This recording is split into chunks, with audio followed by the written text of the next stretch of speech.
This has been a time of mourning across our country, waves of sorrow and grief from coast to coast.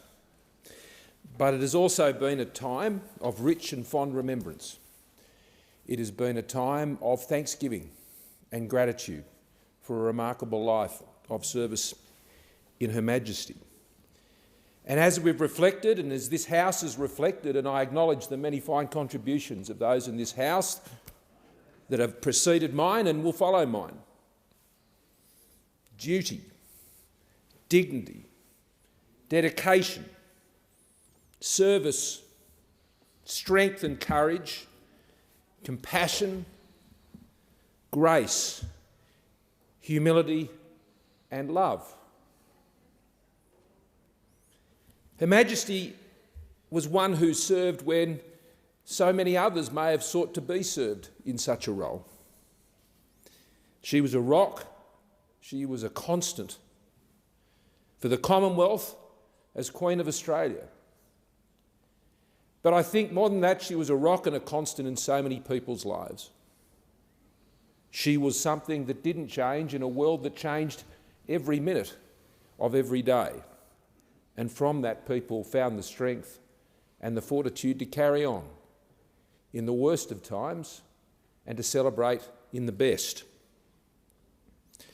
So what, do we ask, enabled someone in Her Majesty to live such a life? What sustained her in this service and sacrifice? And this is what I wanted to reflect on today, as many have told stories and I welcome those. I could tell them also. But what I want to focus on is what I believe sustained Her Majesty in all of this.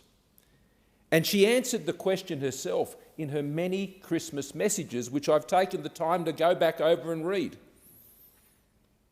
By her own confession, it was her deep and abiding faith in Jesus Christ that she so often referenced in those messages.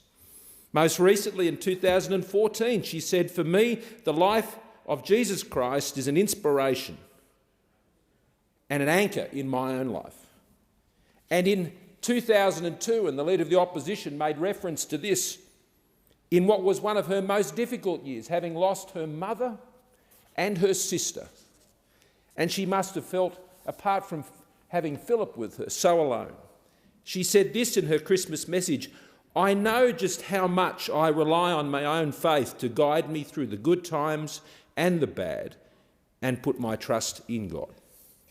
It says in 2 Samuel, I think, what is the best description of Her Majesty's reign.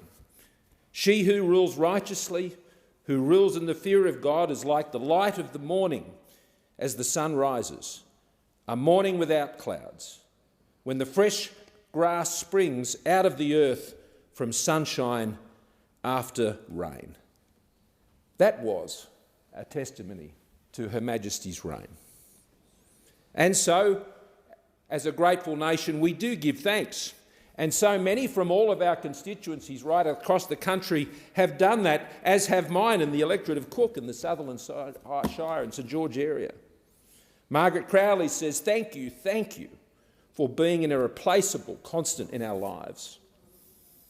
Janice Dent from Gymea says the world is a better place because of her reign. Gillian Wan from Cars Park says the world has lost a wonderful woman and I feel I've lost a family member. Rest in peace, Mum. You have earned it. And Margaret Tattersall, of Sylvania said this: forever loved, but never forgotten. Angela Holmes, a registered nurse, she signs herself off from Burraneer. She says, "Thank you, Mum, from the bottom of our hearts." But it is this one that I really appreciate. And it's from Susan Hitchin in Dolan's Bay, not far from where I live. And it says, "To My Majesty Queen Elizabeth II, it has been an honour and a privilege to have you as my Queen. You have been an outstanding role model of displaying strength and wisdom through grace and humility. Well done, thou good and faithful servant. You endured in this strength until the end. You are now in the joy of the Lord at your forever home. Bless you."